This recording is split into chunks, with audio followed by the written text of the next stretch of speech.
इसी अकाउंट वो वाला मामला भी अंदर था इसके अंदर तो, और 50 करोड़ वाला भी था, और बाकी एसेट बियॉन्ड मींस वो भी कि इनसे पूछा ही ना जाए। तो ये सारी अमेंडमेंट इसलिए की गई। खान साहब के ऊपर जो फायदा कहते हैं, कैसे खान साहब को फायदा है? बात यह है कि जो उनके ऊपर केसेस बनाए गए हैं वो तो हैं 50 करोड़ से नीचे के, तो फायदा तो उनके लिए नहीं है, क्योंकि उनके ऊपर जो केसेस बनाए गए वो 50 करोड़ वो तो इसके अंदर आते हैं। तो अगर उन्होंने फायदा लेना होता तो वो कहते कि ठीक है अमेंडमेंट ठीक है। उनको पता था 200 के करीब केसेस जो बने हैं। जब हुकूमत खत्म हुई, हमारी पहली मीटिंग हुई, खान साहब ने कहा कि अब ये लीगल जंग है और लीगल के साथ साथ सियासी जंग भी है, और ये मेरे ऊपर केसेस बनाएंगे। उनको पता था कि केसेस ऐसे बनाएंगे जो कि समझ से बाहर होंगे। आपको ये भी पता है कि जमानत इसी वजह से कंफर्म हो रही है कि खान साहब के खिलाफ कोई शवाहिद, कोई सबूत नहीं मिलता।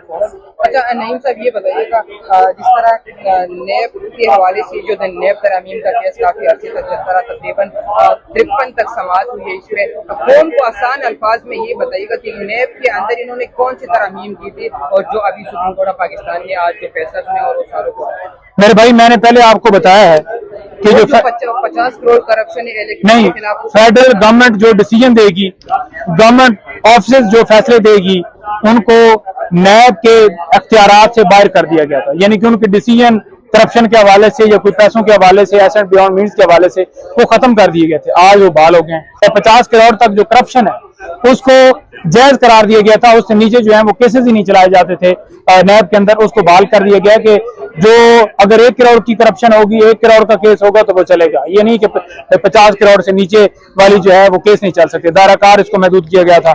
अच्छा, तीसरा ये था कि इसके अंदर जो वाज़ेह तौर पर उन्होंने ये कहा कि जो फेक अकाउंट्स हैं उनके हवाले से कि अगर मिसाल के तौर पर मकसूद चपरासी के अकाउंट में पैसे गए हैं, ठीक है, तो ये इनके ऊपर जुर्म बनता था कि आपके फैक्ट्री का मुलाजिम है जिसके पास पैसे नहीं है और आपने पैसे भेजे। इन्होंने इसको खत्म किया था, फेक अकाउंट्स को, वो बहाल कर दिया गया है।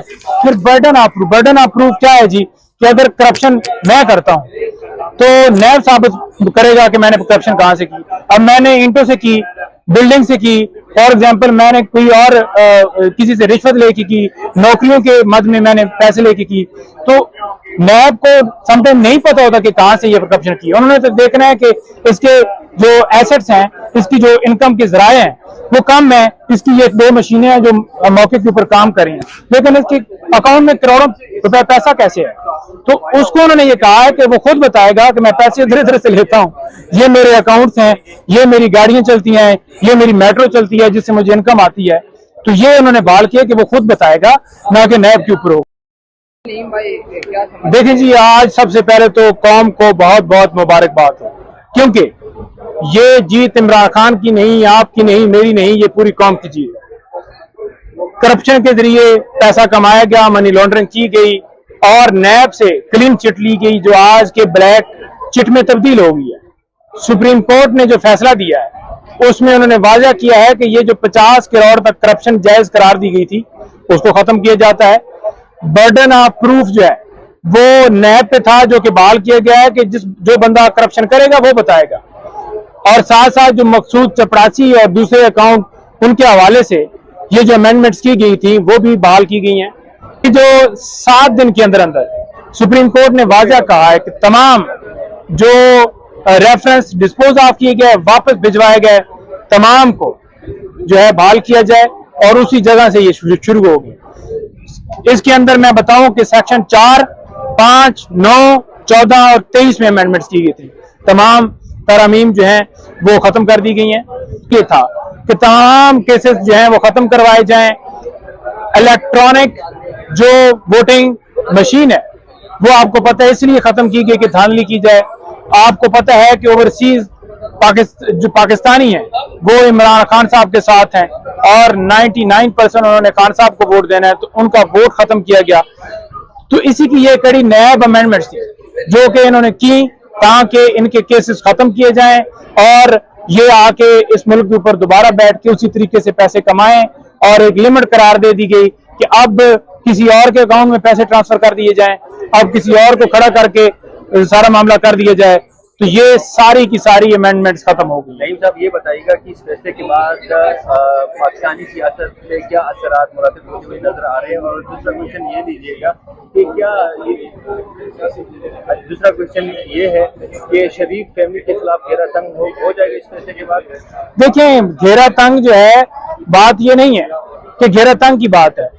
चाहे शरीफ फैमिली हो, चाहे जरदारी फैमिली हो, चाहे पीडीएम की कोई और जमात हो, चाहे कोई ब्यूरोक्रेट हो, चाहे कोई बड़ा ऑफिसर हो, जितने लोग हैं, जिन जिन लोगों ने अमेंडमेंट से फायदा लिया, तमाम जो है जुमरे में दोबारा आ गए और उनके लिए घेरा तंग हो गया। और घेरा तंग कैसे हुआ कि ये जो करप्शन थी इसको जायज कर दिया गया कि अब साबित किया जाए कि वाकई ये करप्शन से पैसा कमाया गया। कैसी मुज़क्कर खेज अमेंडमेंट्स हैं। आज पता चला है कि ये चपरासी अकाउंट, वो वाला मामला भी अंदर था इसके अंदर, तो और 50 करोड़ वाला भी था, और बाकी एसेट बियॉन्ड मींस वो भी कि इनसे पूछा ही ना जाए। तो ये सारी अमेंडमेंट इसलिए की गई। खान साहब के ऊपर जो फायदा कहते हैं, कैसे खान साहब को फायदा है? बात यह है कि जो उनके ऊपर केसेस बनाए गए हैं वो तो हैं 50 करोड़ से नीचे के, तो फायदा तो उनके लिए नहीं है, क्योंकि उनके ऊपर जो केसेस बनाए गए वो 50 करोड़ वो तो इसके अंदर आते हैं। तो अगर उन्होंने फायदा लेना होता तो वो कहते कि ठीक है अमेंडमेंट्स ठीक है। उनको पता था 200 के करीब केसेस जो बने हैं। जब हुकूमत खत्म हुई, हमारी पहली मीटिंग हुई, खान साहब ने कहा कि अब ये लीगल जंग है और लीगल के साथ साथ सियासी जंग भी है और ये मेरे ऊपर केसेस बनाएंगे। उनको पता था कि केसेस ऐसे बनाएंगे जो कि समझ से बाहर होंगे। आपको ये भी पता है कि जमानत इसी वजह से कंफर्म हो रही है कि खान साहब के खिलाफ कोई शवाहिद, कोई सबूत नहीं मिलता। अच्छा नईम साहब ये बताइएगा, जिस तरह नेब के हवाले से जो नेब तरमीम का केस काफी अर्से तक चलता रहा, तकरीबन 53 तक समाअत हुई है इसमें, कौन को आसान अल्फाज में ये बताइएगा कि नेब के अंदर इन्होंने कौन सी तरमीम की थी और जो अभी सुप्रीम कोर्ट ऑफ पाकिस्तान ने आज जो फैसला सुना और वो सालों को मेरे भाई, मैंने पहले आपको बताया है कि जो 50 करोड़ करप्शन नहीं, फेडरल गवर्नमेंट जो डिसीजन देगी, गवर्नमेंट ऑफिस जो फैसले देगी, उनको नैब के अख्तियारात से बाहर कर दिया गया था। यानी कि उनके डिसीजन करप्शन के हवाले से या कोई पैसों के हवाले से, एसेट बियॉन्ड मींस के हवाले से वो खत्म कर दिए गए थे। आज वो बहाल हो गए हैं। 50 करोड़ तक जो करप्शन है उसको जायज करार दिया गया था। उससे नीचे जो है वो केसेस ही नहीं चलाए जाते थे नैब के अंदर। उसको बहाल कर दिया गया कि जो अगर 1 करोड़ की करप्शन होगी, 1 करोड़ का केस होगा तो वो चलेगा। ये नहीं कि 50 करोड़ से नीचे वाली जो है वो केस नहीं चल सकते। दायराकार इसको